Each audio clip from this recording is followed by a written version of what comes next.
Hello and welcome to a special edition of the War Report. Now I know this is about a day late, some recording conflicts there, but here we are, a 19-year retrospective on 9/11. Now, to clarify, this is not going to be a show about what actually happened during it, the various different theories such as jet fuel, steel beams, etc. Um, Again, as you put it, as you were telling me, this is going to be more about who burned down the house rather than like, how did they do it, and not even so much about that. I want to talk about more so the ramifications over the past almost 20 years now at this point, and especially with the recent news about Iraq and Afghanistan and some of the troop withdrawals that have been rumored there, that have been ordered there. We'll see how much those actually hold up, how much they actually come to fruition.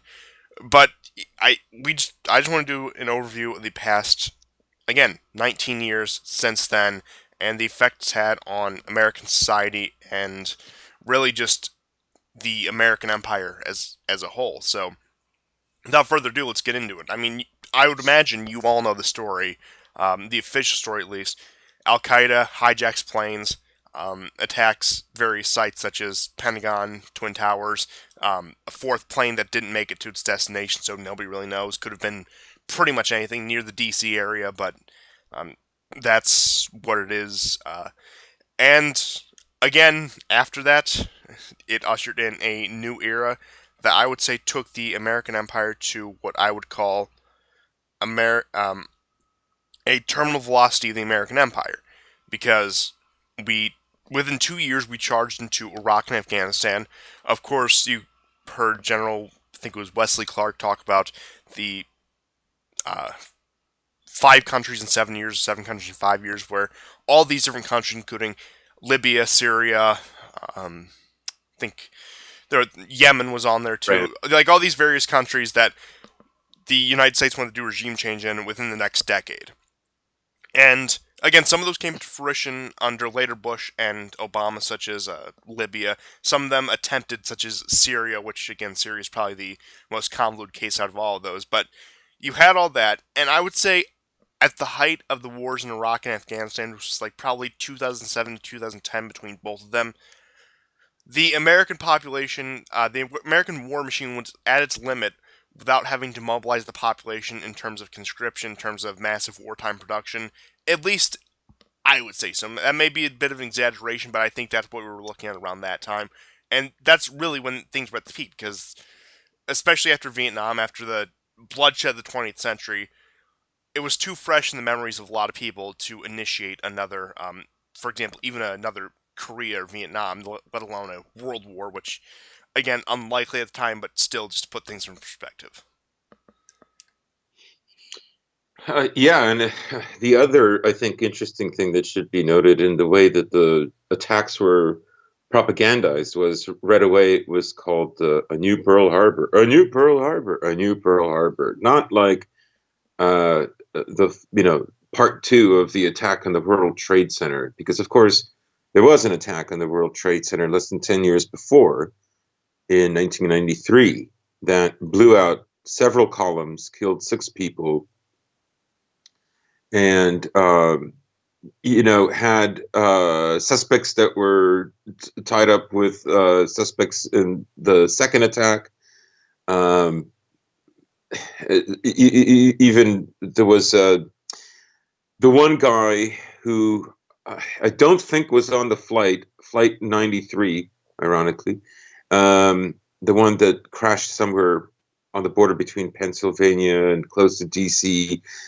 That one, the fourth that went down, his name was never called out. I think it was Al Jawari or something like that. Well, 2 of his first cousins were arrested in Lebanon as suspected Mossad agents, and it's suspected he never went on. His name was never called on the black box recordings, um, so he probably got away. He probably sneaked away. So the way this was propagandized, of course, fitted perfectly with PNAC and with what those people in PNAC, you know, Kagan, Wolfowitz, Rumsfeld, Pearl, what they wanted. was, this new American century that was kind of like about putting Israel first. Not so much about America first, but a lot of it was about Israel first. Of course, that was wrapped in, a policy of America first. You had to kind of do a little bit of reading between the lines to figure that out. And we all know what was said in that report, in that book, in that report, was that short of a Pearl Harbor-like event, America would not be interested in fighting this decades-long war, this war that would completely change the face of the Middle East. Yes, and just continuing on that, there is, I would say, significant reason to believe that there was foreknowledge of this. I'm not saying it was planned. I'm not saying it was a job that came from within the government or the deep state, but perhaps they turned a blind eye. The one detail that always sticks out to me is that the Bush administration's National Security Council only convened to discuss the threat of Al Qaeda on September 4th, 2001, 1 week before the attacks. And that's after the entire 1990s with several, I would say at this point, actual Al Qaeda attacks on several U.S. assets, such as the embassy in Nairobi, Kenya. I think there was another embassy somewhere in Africa, can't remember exactly where, but I think the same region. The USS Cole, which happened less than a year before 9/11, that was like in October, November of 2000, where off the coast of Yemen, Al Qaeda attacked a U.S. naval vessel. And Yeah. just these various things, Osama bin Laden at large for all these years. Uh, just conveniently, we lost track of him between the end of the Soviet war in Afghanistan to the beginning of, until all these terrorist attacks in the late 90s, and lo and behold, 9/11 happens. He just came back out of nowhere. We had no idea where he was. We didn't have a blind eye on him. Bill Clinton definitely didn't have the chance to take him out on several different occasions. No, he had to worry about the Serbs. They were causing too much trouble. That's right, okay? He had his priorities straight. Hillary really straightened him out on that. Don't worry. That was all taken care of. But getting back more on track there, again, you had all these warning signs coupled with this new wave within the government, with all these people you mentioned, I'm sure you know it's a pattern amongst their names. I'm sure I don't have to say it for anyone here. And all of a sudden, this happens, and they see it as a golden opportunity. I'm not saying that, like I said, I'm not saying that they planned it, but I'm saying they definitely capitalized on it. They were very vulturish about it, and all of a sudden we're in Iraq and Afghanistan 2 years later with this whole thing playing out. And you mentioned it was really the era in which the Zionist influence within the American government sort of to solidify its control or solidify its influence. And you That's look, right, because it was you because you look back throughout the history. I mean, you have the establishment of Israel, which the Republicans largely opposed in 1948, 1947, 1948. Throughout the 60s, again, after the Six Day War and the 73 War, Republicans grow more sympathetic. I mean, but even in the 80s, Ronald Reagan was criticizing Israel for attacking Iraq during the Iran-Iraq War. And it wasn't until the 90s where Bill Clinton signed the act that would move the embassy. Now, of course, that was delayed up until recently, up until Trump came into office. But really, you had this him-hawing. There was always a sentiment that was skeptical of Israel during uh, during the Cold War and during the 1990s. So it wasn't until that point where the Zionists, where the pro-Israel elements really had that stranglehold. That again, that's a relatively recent phenomenon. I don't think a lot of people realize that. I think they think from 1948 onward that Israel has had this undue amount of influence. Now they've had a disproportionate amount of influence throughout the Cold War, throughout the 1990s. But the sort of relationship we have with Israel now is relatively recent development of the last 19 years, coincidentally enough. right, and you could still prosecute Israelis or Jewish Americans that were seen performing something traitorous. Rosenberg's, you could Pollard, but 9/11 is kind of an interesting transitionary period because you had the five dancing Israelis who were caught on video approaching the spot where they would film. at roughly 8:30, around 8:30 in the morning. That's what the surveillance footage reveals. So this is before the first plane hit the towers. You have two neighbors who who watched, who witnessed it. One of them wrote down the license plate of the van. So you have several neighbors corroborating the story that they arrived there early, and of course, when they were detained, they lied and said, "No, we showed up there after 9." They bold-faced lie, but they were detained for 70 days. They were not released, I don't believe, until December or November, quite later on in the year. And it was, it was a case that was followed, more or less. There would be some reports on it. You could not imagine doing anything like that now.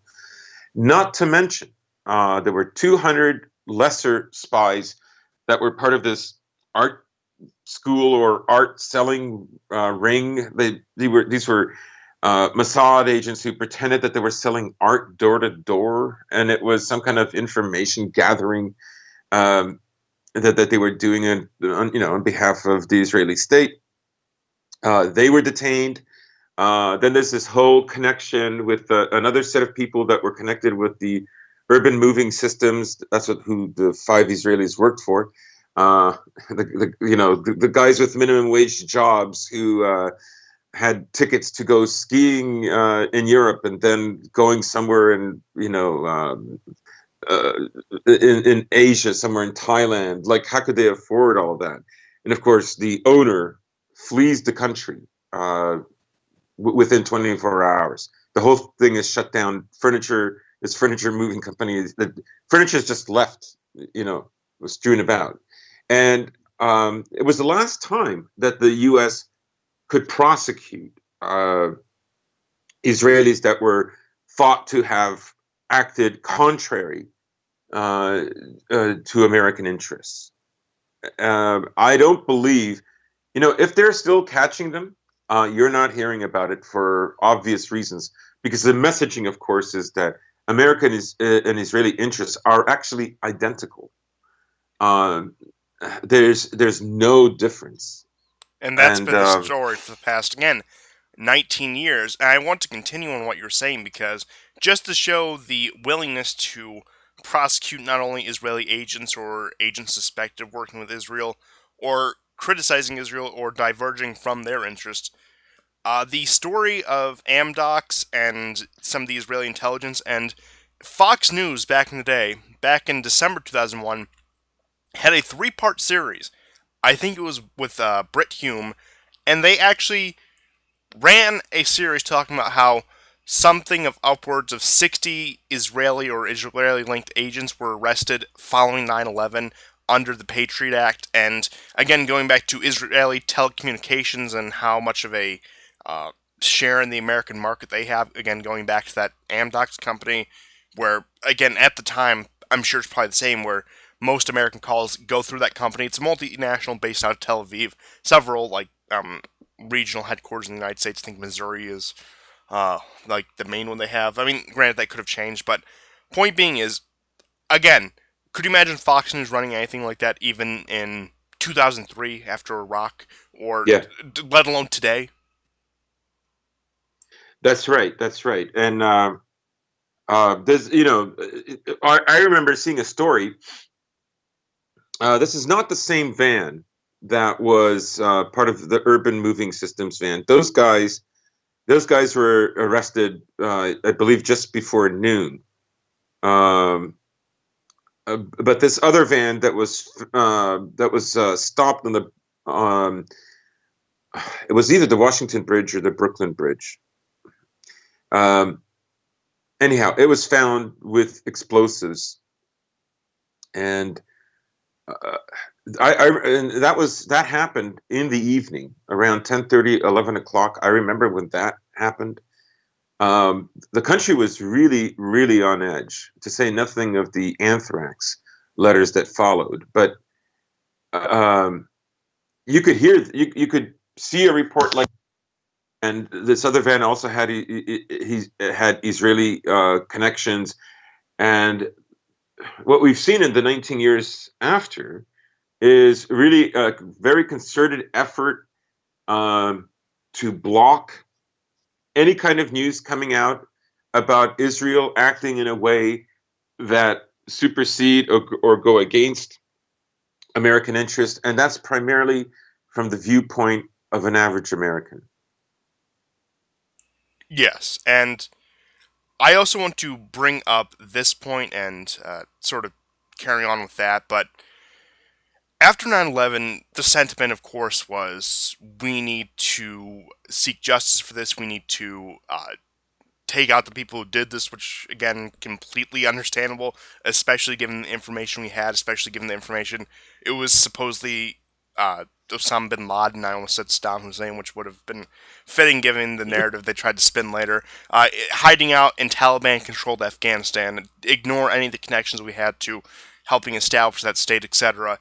But there was, and you're starting to see this kind of today, a hijacking of that fervent nationalist feeling, that very we need to rally around our country feeling, where instead of pointing out that 15 of the 19 hijackers came from Saudi Arabia, and all 19 came to this country between 1997 and 2001, and using that as a way to show, well, why are we a liberal empire? Why do we have such an open immigration policy? Why do we still have troops in the Middle East, etc.?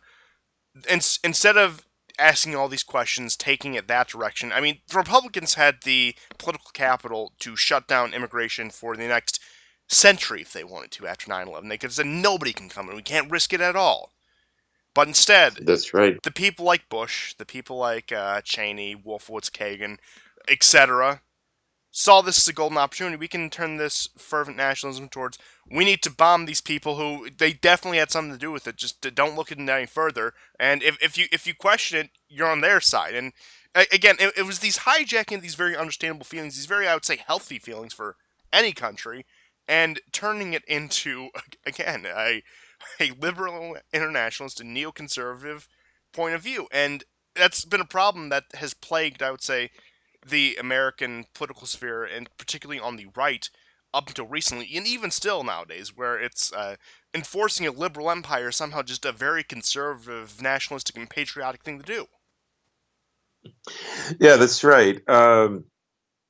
Many conservatives, civnats, will argue about the universality of democracy, capitalism, and so on, and then whine about like open borders. Well, if why are you whining about open borders? If anybody can be an American, and anybody can embrace the universal values of liberal democracy and individual freedoms and capitalism, like I mean, it's a lot of belly aching over like illegal versus legal immigration, no? But I think deep down inside, they know that there's a contradiction, that the values are not necessarily universal, and that purporting that they are over a protracted period of time is going to change the face of the country, and that's kind of the crisis that developed, with the lead up to Trump's election. Also, um, you have the strange development of a man named Barack Hussein Obama becoming elected. You'd think like after 9/11 that Americans would have enough xenophobia. It was a far whiter country then than it is now. But you'd think like they would be xenophobic enough that they would not want to vote for him, that they would be speculative. But they weren't. And I think part of the reason they weren't is because I think most people knew going to war in Iraq was based on a lie, and that 9/11 was also probably a lie, because without it, there would be no second war on Iraq, and that primarily it was Israeli politicians who wanted America to go to war with Iraq. I think they could understand Afghanistan. Going to invade Afghanistan and topple the Taliban was, one could argue, a natural response, because after all, Osama bin Laden and his henchmen were in a cave and they devised this whole thing. I mean, I'm old enough to remember the diagrams that they had of these caves. It was literally like thinking it was a 007 movie, with the supervillain and these, layers of cave infrastructure. It was ridiculous, right? What they found were just like guys like in loose clothing and AK-47s. Like there was no elaborate tunnel system, nothing. No great cash. There were no supercomputers. So it was really ridiculous. But in a way, the prosecution for the war in Iraq, which took a long time, and which already revealed that it was not for the right reasons, I think in a way exhausted the American support for Bush. It wasn't just his stupidity, whether it was real or not, though that was a main factor, but it exhausted it. So that by the time Obama came around, I think that played a role. I think that played a role because, I think the average American can be extremely open-minded and fair. I think a lot of people probably they weren't just sick of Bush, but they thought like, well, why the hell shouldn't he, get to be president? We've been bombing these people since '91, and it's based on lies, anyways. There is that. I believe that there is that impulse in Americans, that sense of fairness, even if it might be a negative sort of sense of fairness, even though it might be a contrarian one, it is there nonetheless.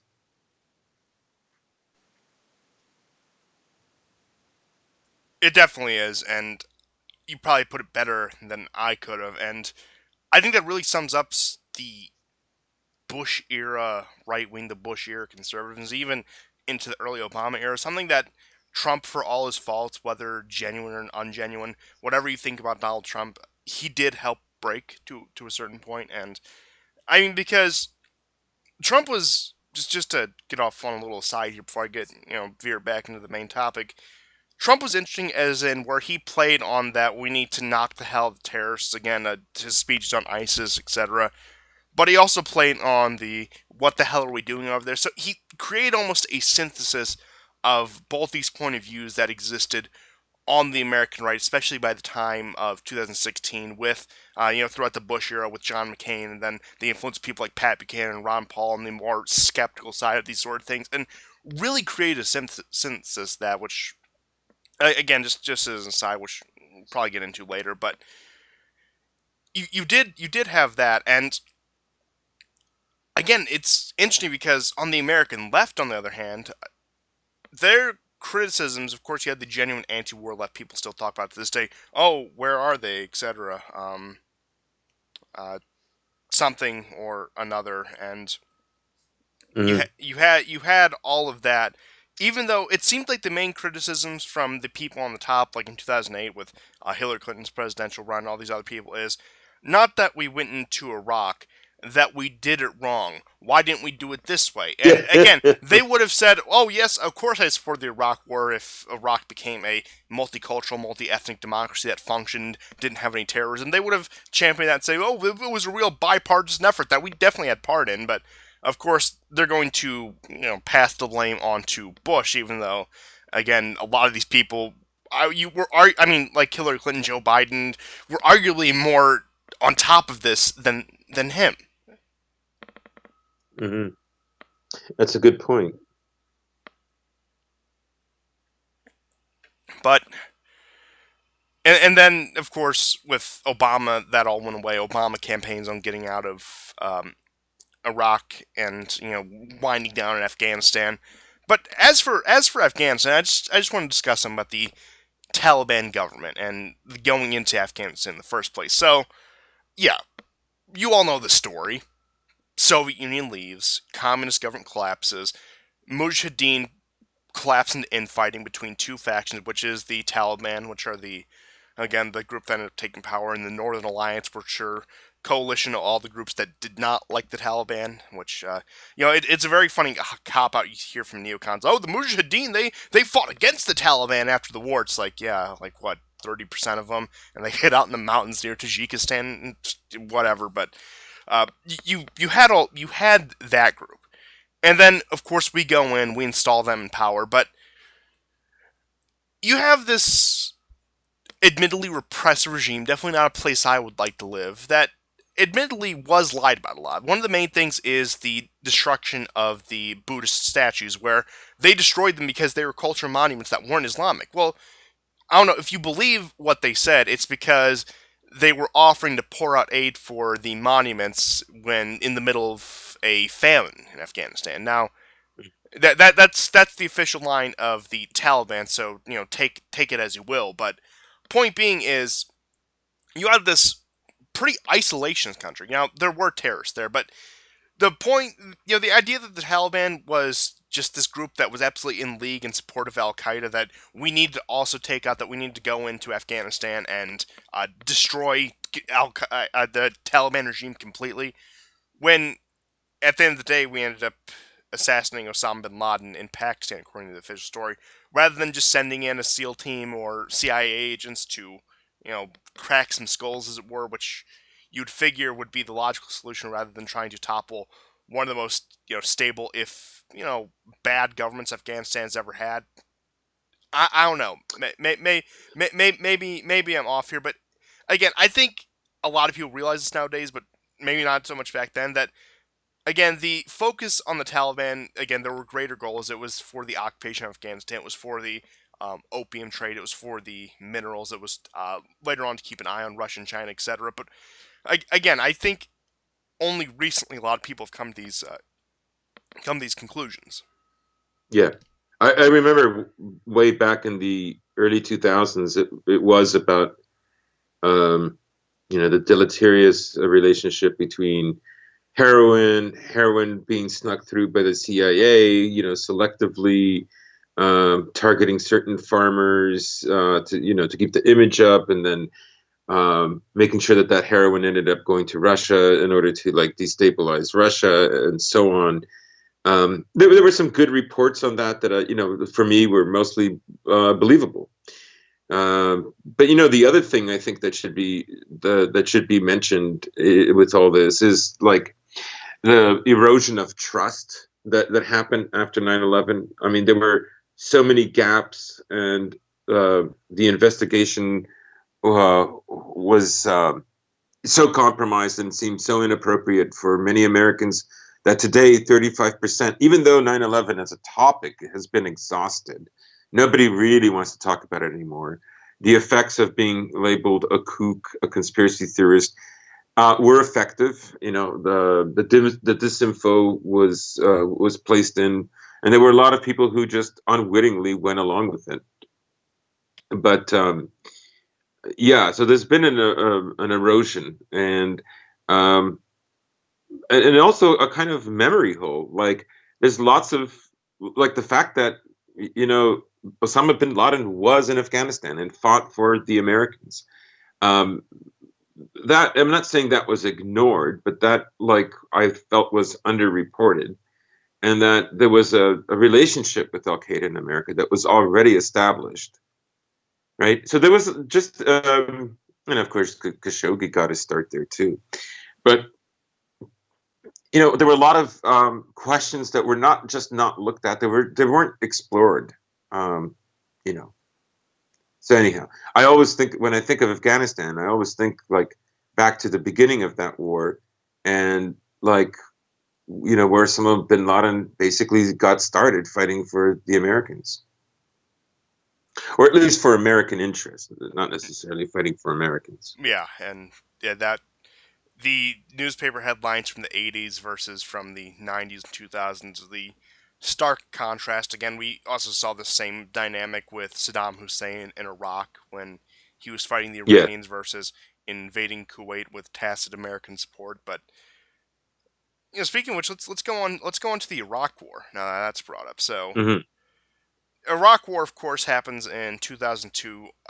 The vote happened in 2002. The war isn't prosecuted until 2003 on the charge that Saddam Hussein is developing these weapons of mass destruction and using them to aid terrorist groups like Al Qaeda, despite having a long running rivalry with Al Qaeda and actually having to fight Al Qaeda cells within Iraq and keeping them out of the country. And you have all of that put together, and then, of course, the invasion happens. Saddam is put to death. A new regime is established, and the most weapons of mass destruction there is they find chemical weapons that would have been used during World War One, for example.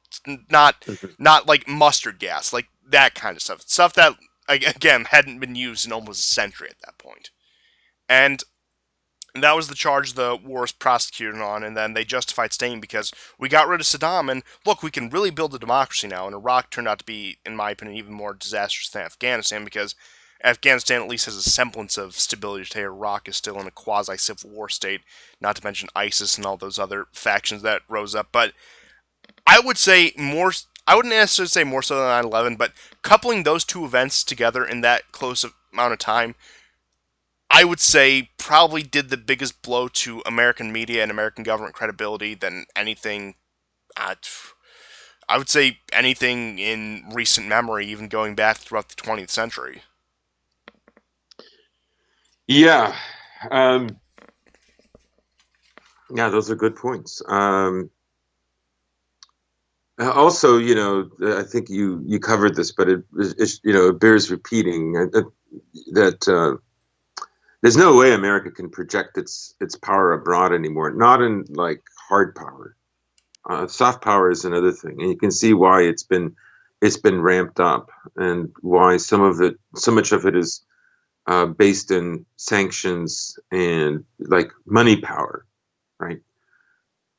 Um, Even though Americans spend more than they make, they're not willing to let go of the dollar, and I think that's where hard power comes in. Hard power is there to dissuade anybody from thinking about dislodging the American dollar. Um, so in a way, like you could see that, like it's kind of over.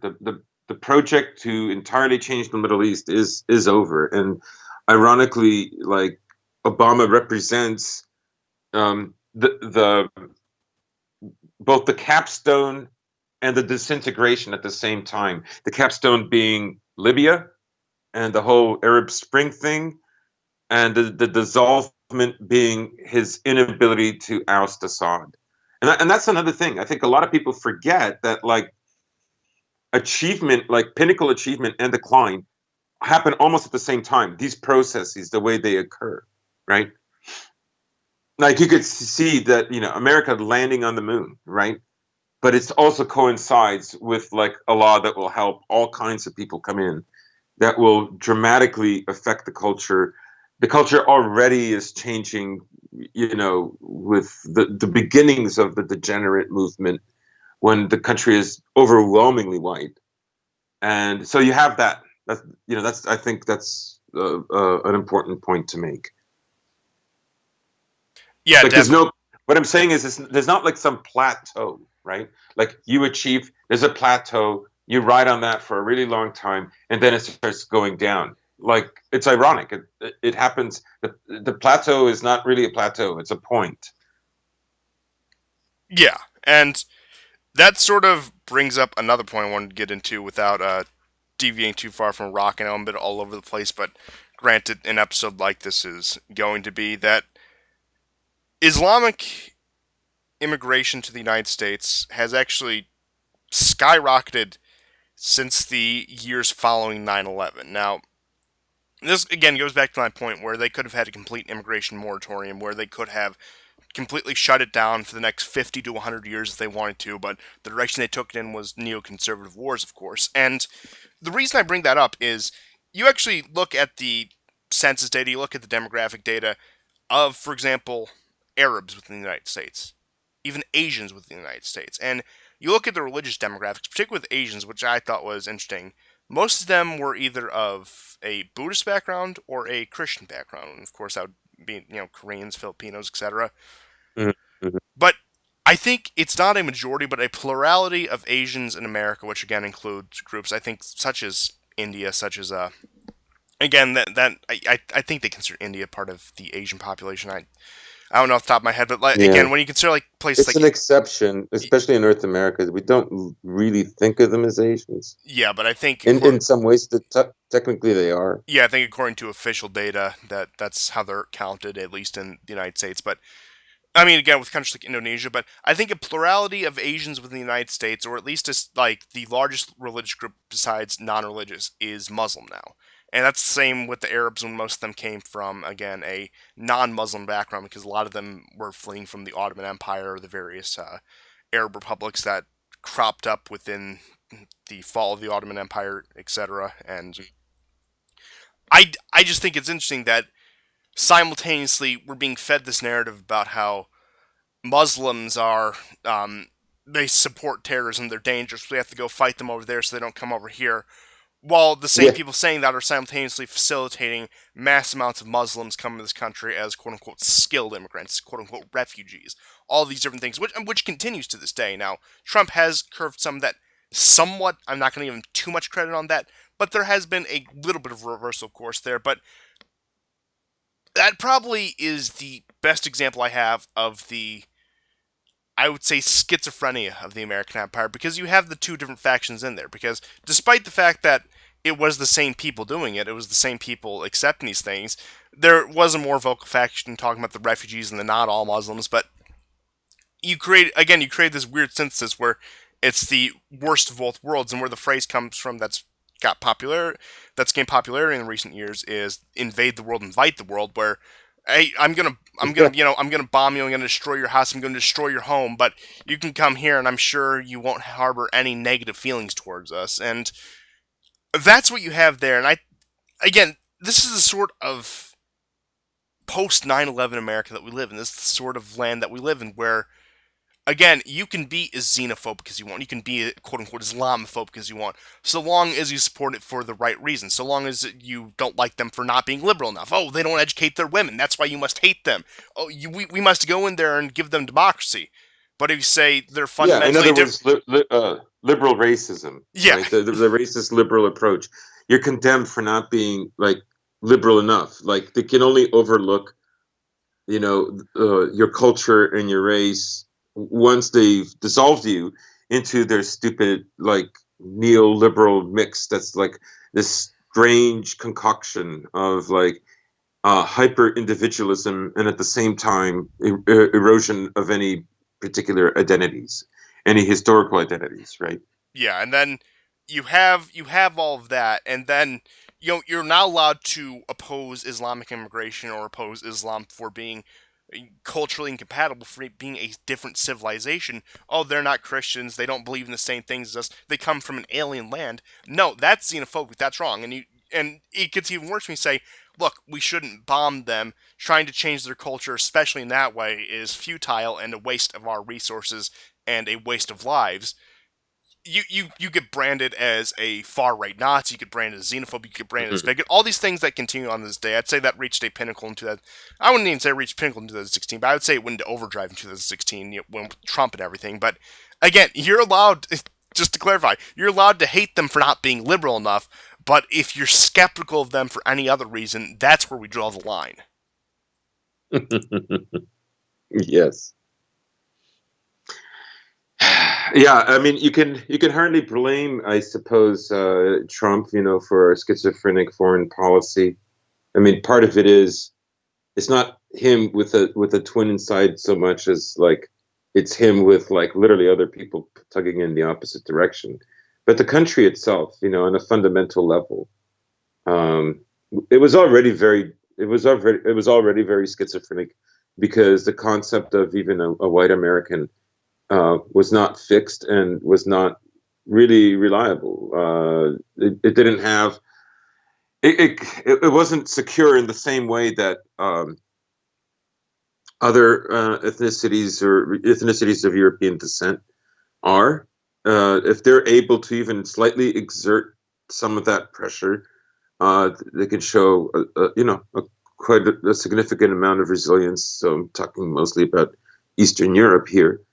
but the centuries-long tradition of capitalism, individualism, liberalism, which is literally centuries old, has deracinated its people, and it's even deracinated the Brits. Who I think you could say on the face of it um, had a more secure idea of who they were ethnically speaking. But what you have now are like the Sinn Féin basically being a rad lib party when it comes to immigration.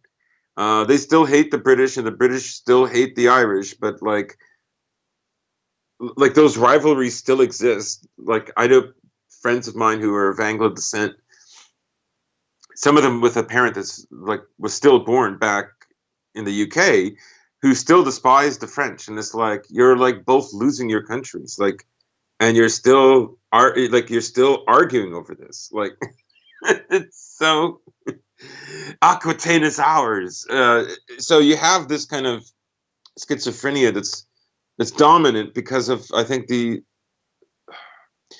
know the the space for identity shifted from what we would call a more organic ethnic identity to that of like highly abstracted, that's based on Enlightenment philosophers, capitalism especially, and this is the predicament we find ourselves in. It is interesting, and I do want to get into the role it played not only in America but in Europe later. But one topic I did touch on, at least before the show, I also wanted to get into was the question of Iran. Now, after 9/11, of course, it's been used as a cudgel for various different things. If we don't take X, Y, or Z action, it'll be another 9/11 where we have to prevent 9/11 to do this, or we have to remember 9/11 in order to do this. And this has been going on since then, and again with George Bush's acts of evil speech. But I've seen it more recently from, I would say, 2017 onwards, where discussion of 9/11 talks about how Iran played a role. They had links to Al Qaeda, they had links to Osama bin Laden, really trying to forge this connection. Now, it's no surprise they want regime change in Iran. They want all this to happen, but I do think what we're witnessing is a little bit of buyer's remorse, a little bit of regret in terms of they realized, at least I think some of them realized, that 2001 was the time to do it. That should have been their boogeyman because they could have used that to concoct any war they wanted to fight. They could have done anything they wanted to with the fear of 9/11. And I think quite a few of the neoconservatives realize the theory, of course, at the time was destabilize Afghanistan, take out Saddam Hussein in Iraq, which will create chain reactions throughout the region, cause uprisings, for example, such as in Syria, Libya, etc., and into Iran. Netanyahu even gave that speech in front of Congress. But I think when they realized how, when that didn't happen, that maybe they should have gone for the prize first. The American military was peak readiness in the late 90s and early 2000s. It was really the overstretching started with the post 9/11 wars. And there is reason, I would say, to say that if there was a time to get rid of the regime in Iran, it would have been immediately after 9/11. You wouldn't have had the support for a massive war like that. You could have pinned that on them. You could have, hell, I mean, they could have taken, what, the two hijackers from Lebanon said, well, they have ties to Hezbollah. Guess who funds Hezbollah? It's the Iranians. And they could have twisted this story any way they wanted to. And I think, Yeah. especially in recent years, they realized that we made a colossal mistake. And I do think there's also some delusional that think that, hey, we can take on Iran, so why don't we try to retroactively fit them into the story? Right. How many people know, for instance, that Iran worked with the Northern Alliance, who was fighting against the Taliban and Al Qaeda? Right. I mean, they were. And how many of them know that the CIA was working with the Iranian military in order to counteract the Taliban and Al Qaeda? They were, but you don't know, and that's the effectiveness of um, censoring certain things out in the media. So they could have spun it. They could have spun it. They would have had some pushback, but um, they didn't. I think basically they blinked. I think they looked at what it would take, and I think they thought, "No way, we're not going to do this." Yeah, they took the because I would say at the end of the day that was the grand prize. Now Saddam Hussein was a nuisance to their goals. Gaddafi was a nuisance to their goals. Assad, even the elder Assad, was a nuisance to their goals. But I think Iran is the only one they've ever truly felt was a substantial threat. And they took the approach of attacking on the peripheries. For example, attacking the two bordering countries, and then of going after their allies again in Syria, etc. But yeah, I would say they probably looked at it and saw it. But again, it is interesting watching this push in recent years that where they're still trying to milk this cow from at that point it would have been like 16, 17 years ago. But Hmm. even I didn't see that take as much now. I think the neocons have sort of shut up. Maybe because it's an election year, they want to ride Trump's coattails on the non-intervention thing and talk about how, oh, we stayed out of dumb wars, which admittedly Trump has. Now, how much of that is actually of his own volition? How much of that is actually because of the realities of the situation on the ground? Up for debate. But point being is, I imagine, especially 2021, especially the 20th anniversary is what I'm getting at, that they're going to push really hard on the propaganda. They're going to bring it up because again, that's a significant number. And of course, it's something with diminishing returns as it becomes further and further in the past, and the effects are less dulled. A lot of the survivors and the family of the survivors, of course. I mean, admittedly, a lot of them are the age range where they would be dying off around now. So it holds less of a punch with the American public. That I'm not saying that it's completely gone, but much less of a punch than it once did. So it is interesting watching them squeeze every last bit of juice they can out of this narrative while they can. Yeah. In a way, it kind of marks this kind of crossroads that the U.S. is at. I think some of the people in American intelligence and Pentagon and so forth. I think some of them are afraid that they don't have the hard power to sustain the soft power, and I think that's what's creating um, these incoherent approaches about what to do with the Middle East and about what to do with American power. There's others that are um, think that China has a greater urgency in Africa as well, and you can see that France is kind of taking up the mantle, as it were, um, for for countering probably for countering China or prospective places where China could be countered in Africa. Um, and America, but I strongly America cannot leave the Middle East. I still maintain that because of um, the importance of the American dollar tied to the trade of oil. That cannot ever, ever, ever leave it. And so by that dint, China has kind of like a free hand to push its way, in, both toward the Arctic, which is far, far more insignificant than the other route, which is along the eastern South Pacific and towards the Indian Ocean.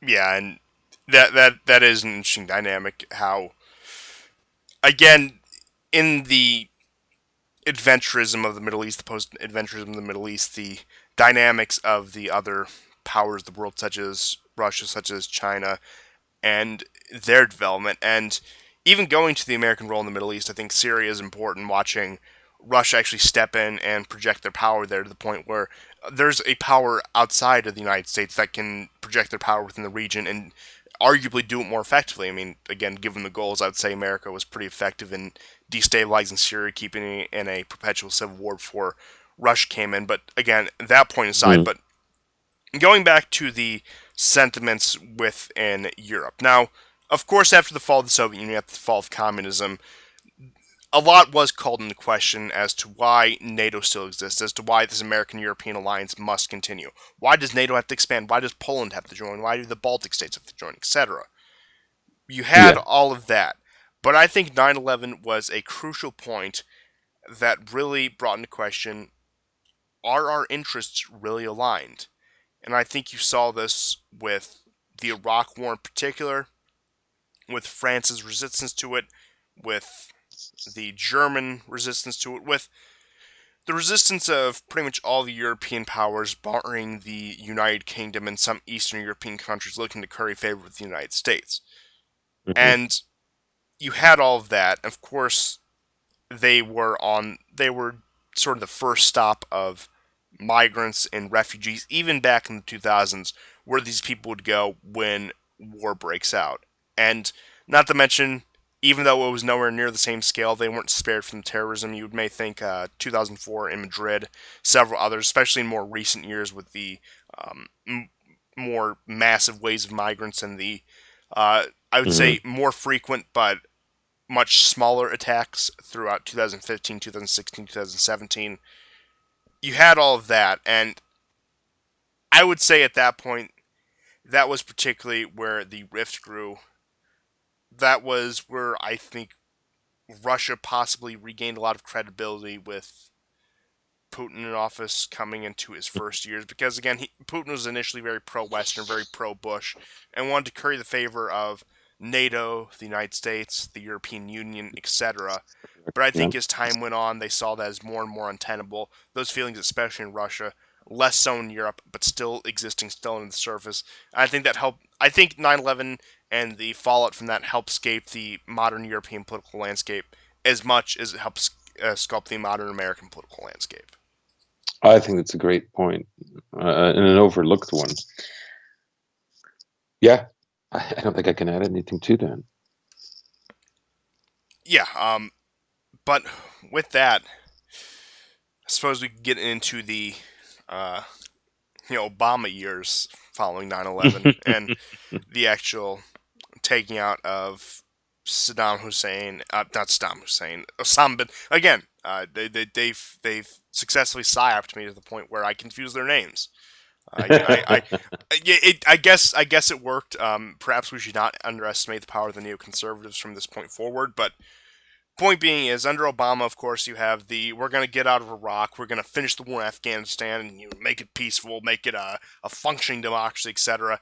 And of course, under Obama, Bin Laden gets taken out.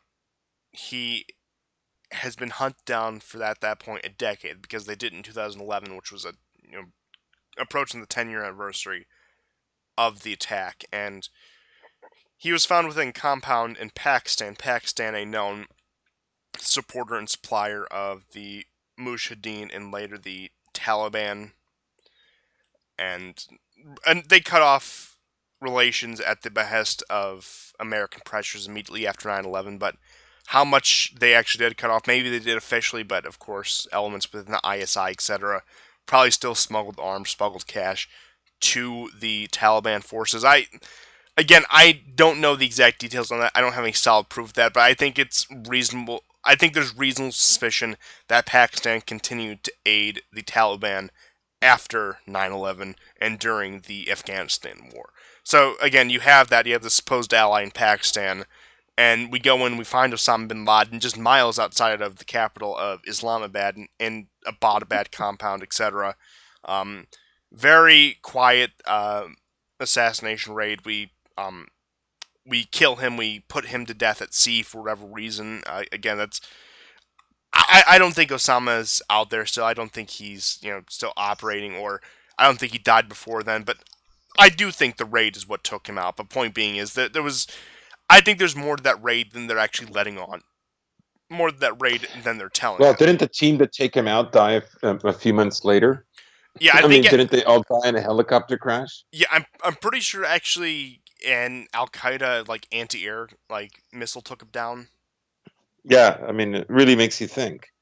Um, my, I mean, from what I understood, especially when 9/11 happened in the first early months, as I understood, like, I mean, now it's kind of like these bits and pieces of evidence, but the first few months after 9/11, like, I literally remember reading the Le Monde article of him being in Dubai, before the attack on the Twin Towers, because he needed um, a blood dialysis machine, right? And like he couldn't survive without it. I don't, sorry, kidney. So he needed constant medical attention, and I saw the fake video of fat Osama bin Laden, and like I don't necessarily buy the idea that he was alive for years. He never did a video after that, and he could have, right? As America struggled in Iraq and as it struggled in Afghanistan, he opportunistically he could have appeared and he would have ignited those forces. I find it very curious that he didn't. No, you actually Very. Mm. you raise a good point now that you bring that up. But and then just Yeah, continue. Al Qaeda and vis-a-vis, sorry, ISIS vis-a-vis Al Qaeda made its mark in Iraq, right? But it's not like it just happened in early 2014. It was because Al Qaeda now really was in Iraq, after the ongoing wars in Afghanistan and Iraq, right after 9/11, right? So if I mean, why wouldn't if he could have rallied them, and there was no dispute, for instance, within their ranks for him not to do so. So this makes no sense to me. I don't believe who I don't if they killed somebody in Islamabad, that wasn't him. He was either already, and my feeling is he was already dead. He had been dead for a while, and on the one hand, like that would explain why Al Qaeda could not admit that he was dead because that would demoralize the forces.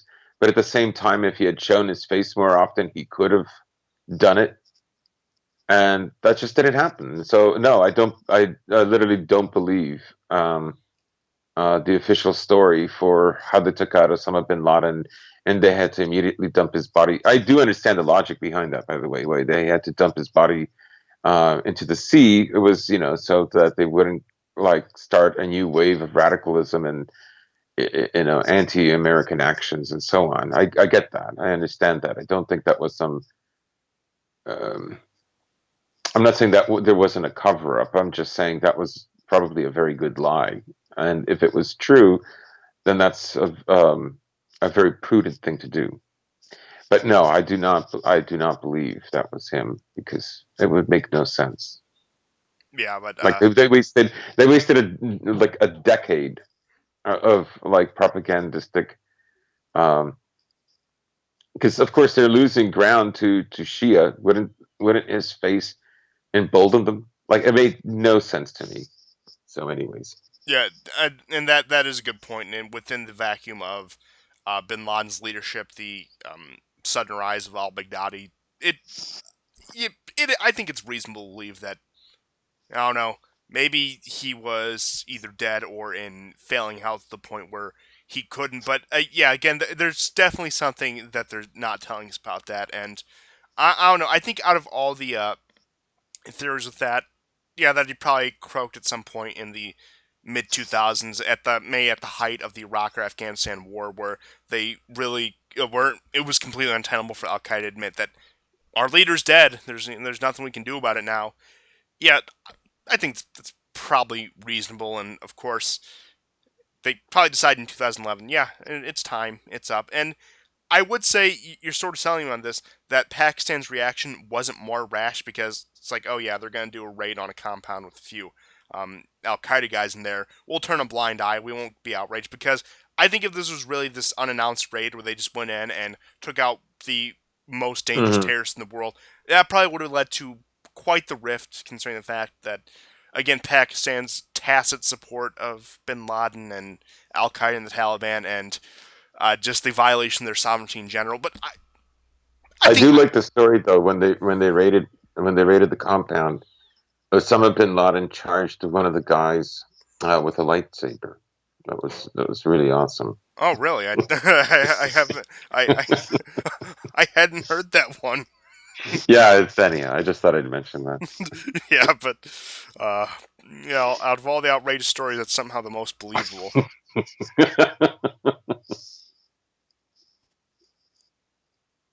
And with that, of course, going into the Arab Spring. Wow, this episode's been all over the place, but I mean, again, that was to be expected with a topic like this. And again, even after that, you had, of course, us supporting the same people who allegedly did 9/11 in Syria, in Libya, and again, all these things go back to the point where if we don't do X, Y, or Z, 9/11, it's an argument Hmm. within an argument that to the point where to sort of round this out, to sort of bring this to a close, it was the terminal velocity of the American Empire. It was the last time we could do a lot of these things. It was the last time when the American public would tolerate these sort of large scale actions and do it so unquestioningly. And unquestioningly is even a bit of a generous take with this because, again, as we mentioned, we got into some of the talks of the conspiracies and the doubting the official story.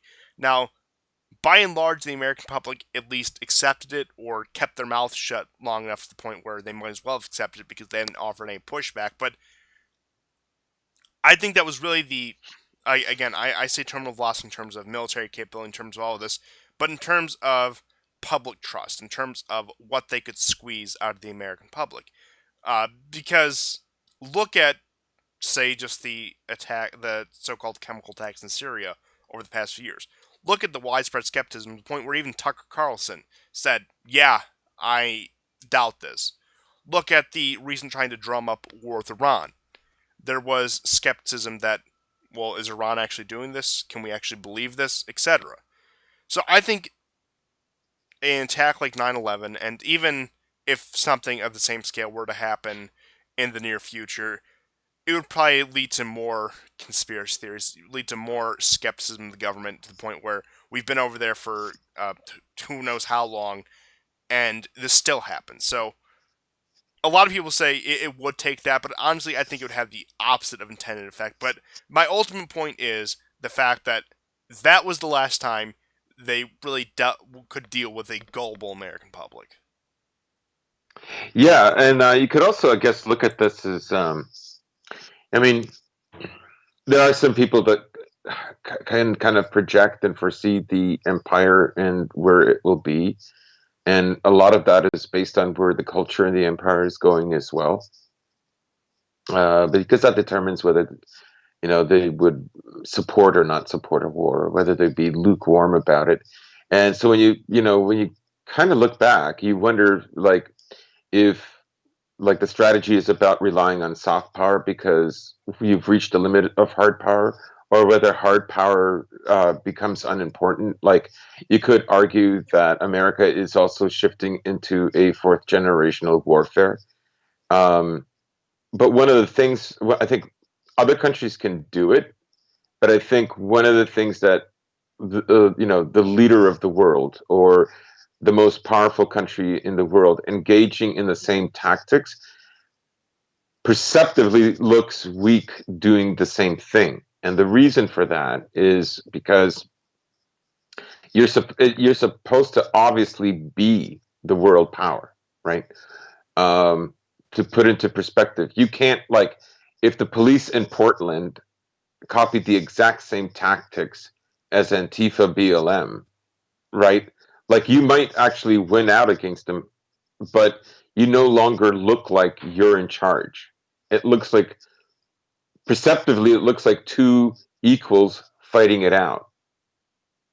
I guess that's what I'm saying. So you could argue, yeah, America is just switching to fourth generational warfare, and that's the smart thing to do because the other one isn't working. But at the same time, that also has creates a perception that isn't like it's not the perception of the world hegemon either,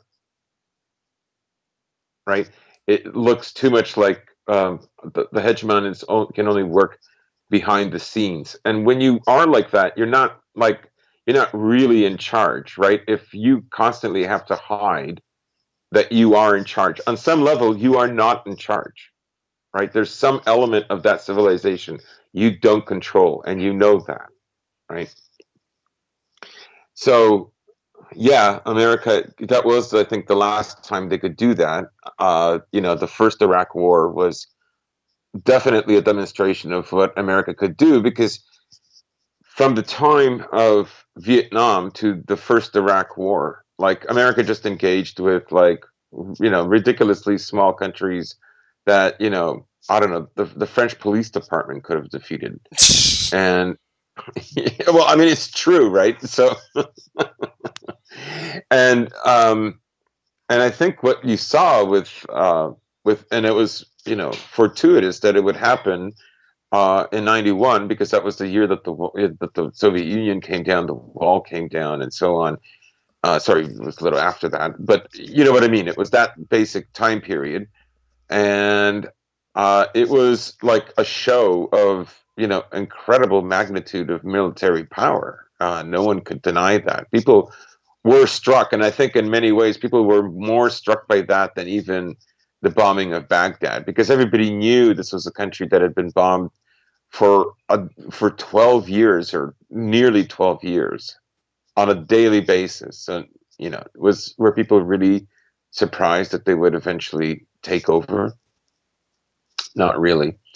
Um, so yeah, you could see that, the getting bogged down in Iraq, like, that was it. Kind of, it ended that spectacular winning streak, post Vietnam.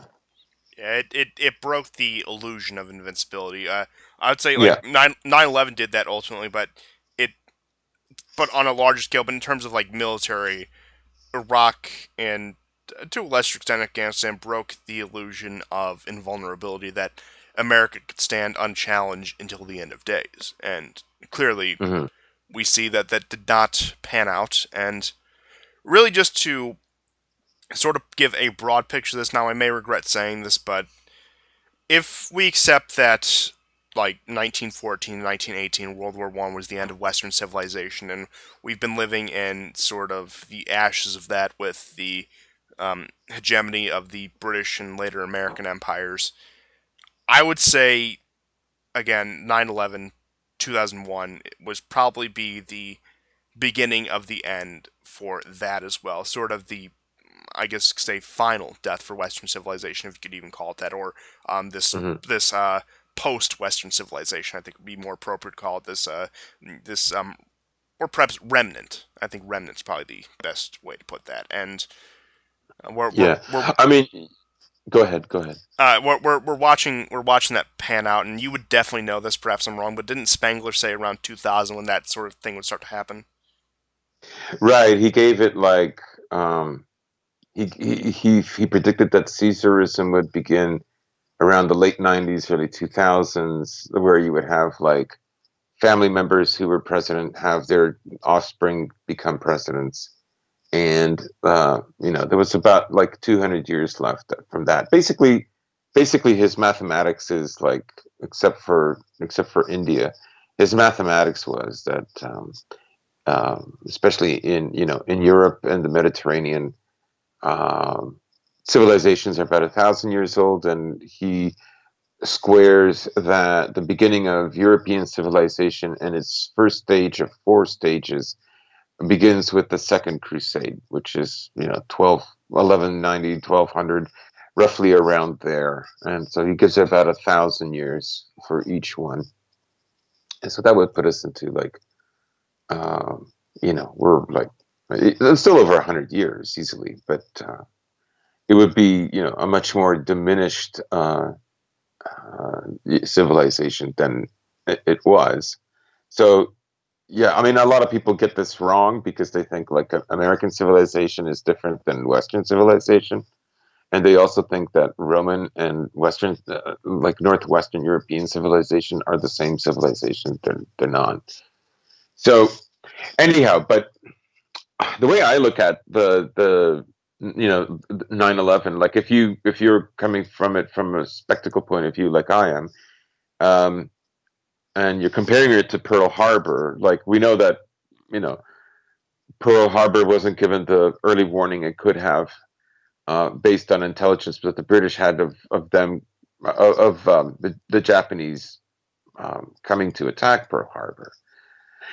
And I mean, it was kind of predictable because, of course, America had this oil embargo on Japan for 10 years, and they did move their fleet from San Diego to the Hawaiian Islands 6 months before the attack.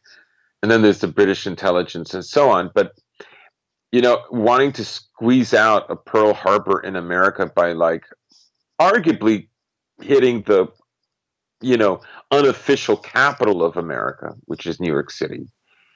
Um, like doing that in order to squeeze out the last bit of um, warriorship amongst the Americans to change the world, like that, and that to me is actually the telltale signs of the end of the West, and the last incarnation of the West is America.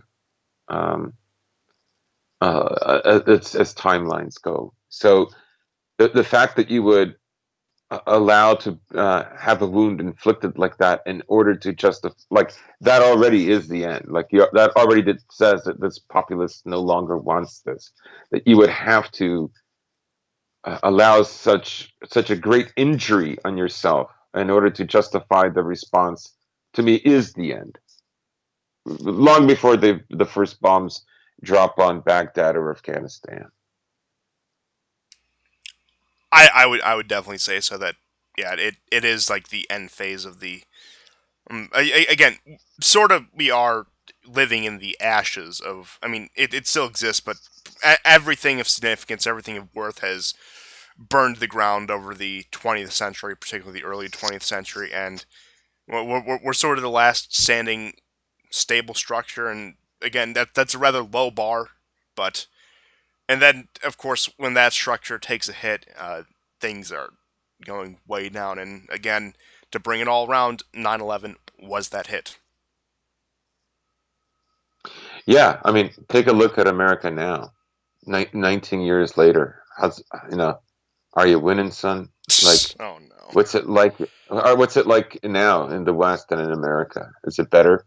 I mean, just look at you. You could, I mean, the incredible thing is you could watch um, newscasts with Brokaw and Dan Rather and all these other guys from that time, and you still like, even within the corporate media, you still had some stories that are absolutely too spicy today to cover, that were tangentially related to 9/11, right? Yeah. uh, Just put it in whether it was perspective. anthrax, whether In the 2000s, Pat Buchanan had a show on MSNBC. Just keep that in mind. yes, yes, great point, great point, great point. Yeah, you don't see any kind of, I mean, back then you could argue that America did have something that was freer press than it is now, because but even then it was, anyhow, just compare that to now, it's uncomparable.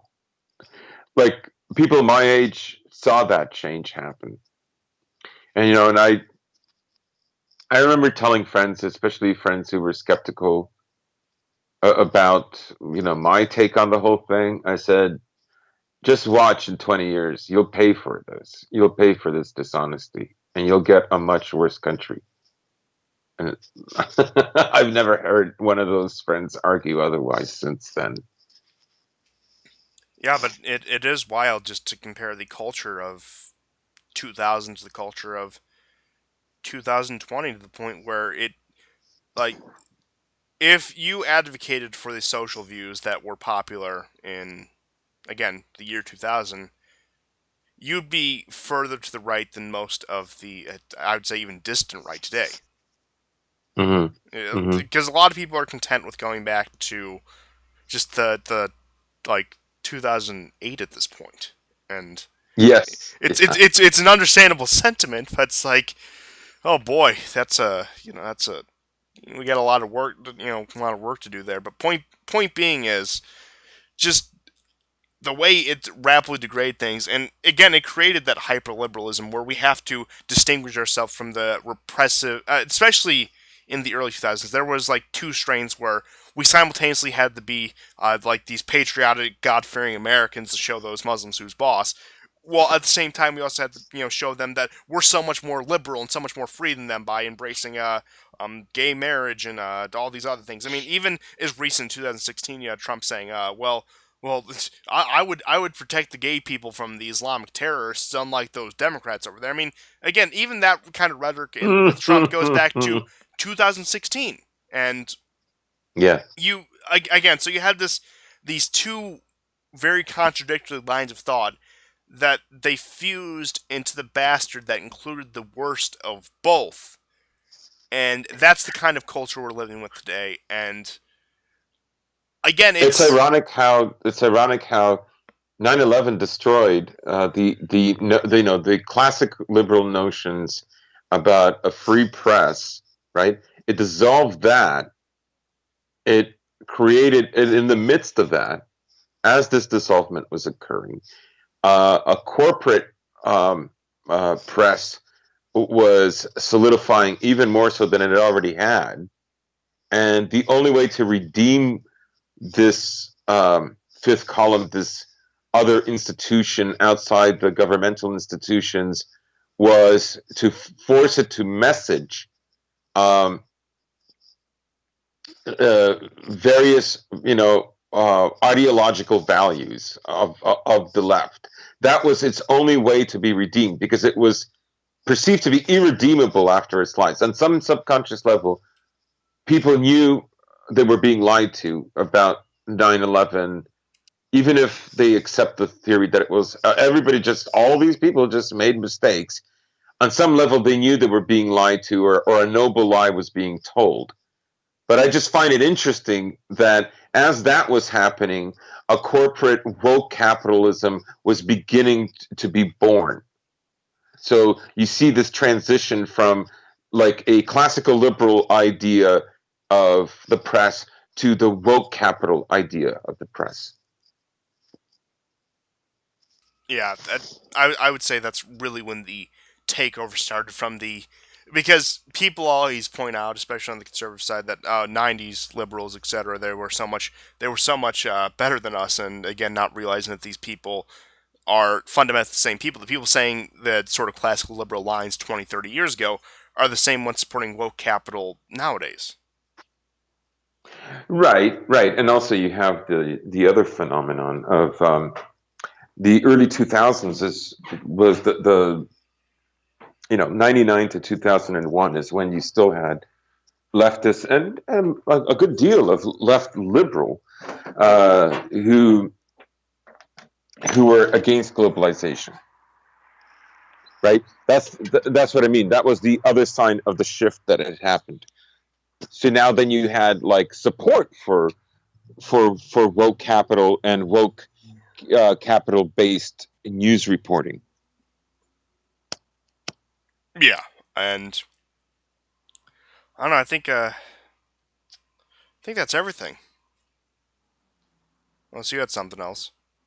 No, that's all. This was a good conversation. There's several things that hadn't occurred for me that had during this conversation.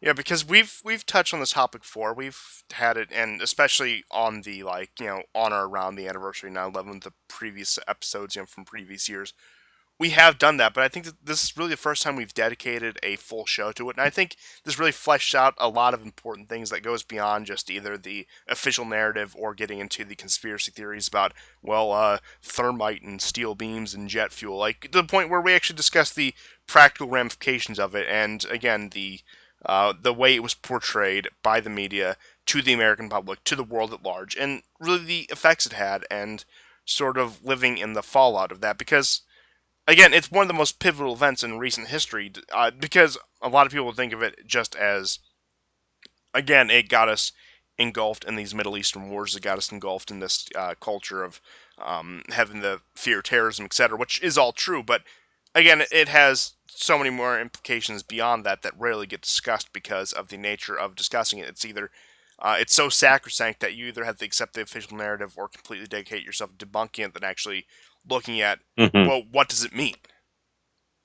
Yeah, But yeah, good point. I think that's everything. So Hmm. we'll see you guys next time. We're actually going to do either record a show tomorrow or the next day because there's going to be some scheduling conflicts over the next week, just due to the regular news items that we didn't get to do this week. So look out for that on Monday or Tuesday. But we'll see you guys then, and goodbye. Take care, guys.